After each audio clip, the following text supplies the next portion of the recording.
everybody.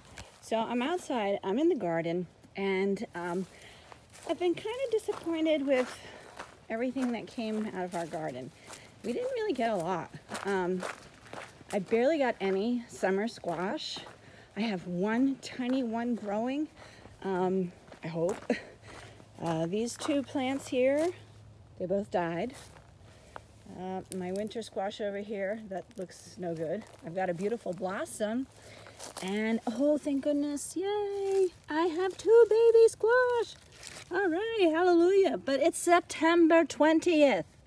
What happened to all summer long? So, like, you know, I didn't get any squash out of these plants. I got lots of blossoms, which I should have picked and stuffed with ricotta. But, you know, it's so late in the year, we could have a frost at any point in time. It would kill those two squash. I had all these butternut squash, and each plant, I had 6 plants. It seems like each one is only yielding one butternut squash. So, like, here's this one. It was damaged by a deer, you see, but I've kept it on so that way it can finish maturing. I'll just cut off the part that was from deer. Here's its second plant. And this does have a nice squash, but again, it's getting damaged, but we're gonna have to leave it till it matures. Over here, we've got this one on the trellis. So that's a little one, that's looking good. I'm gonna probably have to tie another thread here so this can keep growing. So this one's doing okay. And then we've got this one up here. So this, you know, this is my trellis that I built from saplings I took down to clear this area. It was strong enough to hold up to the hurricane. So, like, I'm only yielding one squash per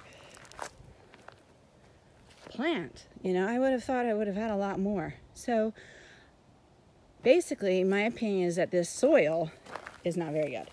Now, this soil was incredibly rocky. If you see here, these are all the larger pebbled rocks that we found when I was digging it up.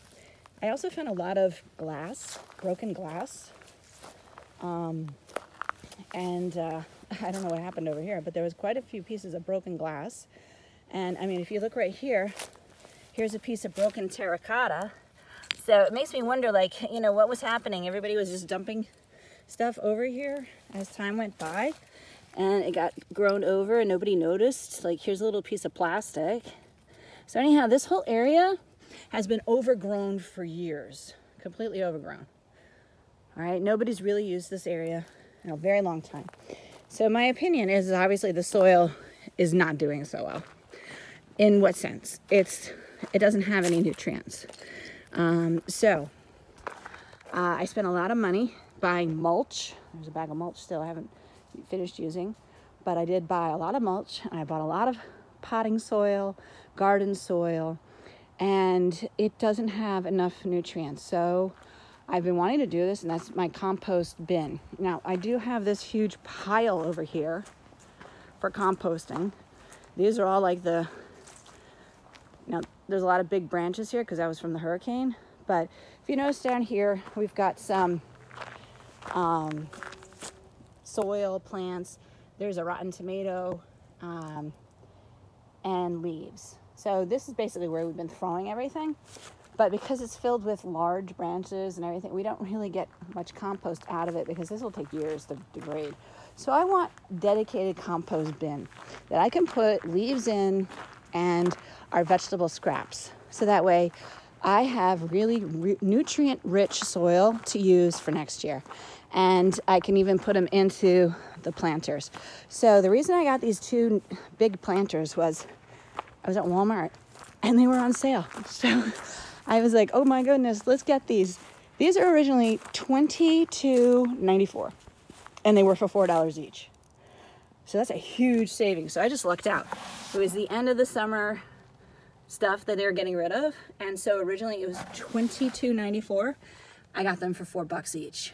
So that's a huge savings. Now, if you notice though, there's no holes on the bottom. And when you have a compost bin, or if when next summer I'm going to use these as planters, because again, those planters for our eggplant really weren't big enough. I should have gotten really big ones, but again, they were expensive. And I didn't really want to spend that much money. Like this planter was here already, but even that wasn't big enough. I did get quite a few tomatoes, but it's not big enough and the plants aren't growing enough. So these two big guys, hopefully next year, I'll have much more produce to show for what I'm doing. So what am I going to do? How am I going to take care of these? Now, for a compost bin, you need 2 parts dry or brown, which are leaves, and cardboard, newspaper, that sort of stuff that can degrade. Then you need 1 part green. Green can be grass cuttings, leaves, plants that are going to break down, and of course your table scraps. So I've got some of my table scraps, and what we need to do first is I've got to drill some holes in the bottom for drainage and for air circulation. Now I'm going to use 2 because every so often I'm going to dump what's in here into this bin, and that will help the biodegrading process because we need air, water, and constant rotation of it in order for it to break down. I'm also going to add some worms. Now, I don't have any worms right now, but when I do, I'll show you. The worms help too. So since I want to use these as planters also, I don't want to put holes up the side. If I was going to make a garbage can into a compost bin, I would drill holes up the side and on the top as well to get constant airflow throughout, and that's what helps. So for today though, I'm just going to drill them on the bottom, and it's open, so I have the constant airflow because these are open containers. Now, what do I have here? Here's my drill bit. Now that should be good enough. I'm going to drain a whole bunch in here, and let's see what this says on the bottom. I wonder if I can pull that out. I'm not sure.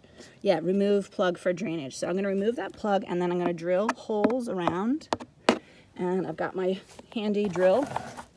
So this is a heavy-duty drill. It's a cordless. So I have the battery already charged. Mr. Lokanoff would be proud of me. This is a DeWalt. It's a very heavy-duty drill. Here's the battery. I've already plugged it in and charged it. So this is ready to go. And what I need to do is I have my drill bit. I'm going to insert this in the top and then circle it. All right, so now I've got the drill bit in there secure, ready to go. And try doing this with one hand. I'm holding the camera. I think I'm going to do maybe 4 around and then more around the outer. So hi, so I'm back, but I drilled these 4 holes, 1, 2, 3, 4. I was starting that one, and of course the battery died. But that's the problem with the cordless drill bit. So, but you know, that's going to take a couple hours before it charges well enough where I can use that again. So, since I have this big hole in the middle, which was the plug that I unplugged, and these 4, I might as well just start, and then when that's fully charged, I'll do this one, and we'll start off with that. So if you notice right here, I have a whole entire shovel full of leaves, all right? Brown, dark leaves. Now, they're gonna go in the bottom, okay? Now there is, let's see, there's just the garbage in there. You don't want this big branch because that'll take a while, or that branch. So, the kids play in the back and then they just throw stuff. So I'm going to put these in. Now, this is good. This is our 2 parts brown. And now I'm going to add my table scraps. And this is just eggshells that I washed, and orange peel and some cut up onion that I didn't need. All right. So I just got some corn. So when I husk the corn, I'm going to throw in the corn husk in here. And any other food scraps I'll be keeping, I'll add them in. And then as time goes by, I'm going to toss it over, dump them from one bin to the other bin, and slowly but surely we'll start having compost. And then what I could do throughout the winter is when I have a good batch of compost ready, sprinkle it over the area I want to make into my garden, and that way the soil by next spring will be nutrient rich. And so as time goes by, I'll keep showing you updates on the compost bin and what I've been doing. So thank you for joining me. Hope you're learning something. Take care. Bye.